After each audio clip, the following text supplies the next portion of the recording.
ဒီကောင်ဒီကျွန်တော်ရဲ့ဒီ34လက်မှဒီ stick duration model ပေါ့နော်နည်းပြင်းလာတယ်ပေါ့တောင်ပန်နေထားရပါတယ်ရင်ထက်တွေနဲ့ပိုအပေါ်မြင့်မြင့်တက်နိုင်ပါပေါ့မြင့်တော့တက် store ဝင်တက်တာတော့တက်ပါတယ်ဝီယိုကြည့်မြင့်မြင့်တက်နေပါလားခင်ဗျာ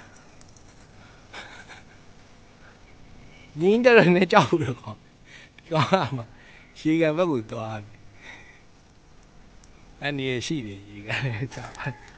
ရေကန်နေရဘွက်တယ်ဘာလို့ရေကန်ဘက်ပဲသွားတာအော်ပုံမှာပိတ်ကုန်သွားပြီဗောနော်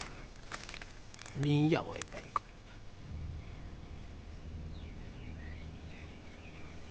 ပိတ်ကုန်မြင်းရောက်တယ်ကျော်စီနောက်ကကြာတယ်အနေလေး short တယ် incident တိုးထားတာဗျာတဲ့ဟုတ်လေ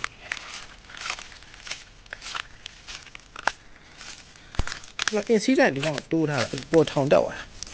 incident ဆိုဒီမှာပေါ့ဒီတောင်ပန်အရှေ့ပိုင်းကနောက်ပိုင်းနဲ့နည်းနည်းပိုထပ်မြင့်ပေးတာအများကြီးတိုးထားတာမဟုတ်ပါနဲ့တော့နည်းနည်းများနေတယ်တူတယ်တော့ glide လုပ်တဲ့အချိန်ညတော့သိတာ glide လုပ်လို့ရှိရင်ခါဒီလိုဆင်းသွားမယ်စားကောင်းလေးထောင်တာပေါ့ incident နဲ့များနေ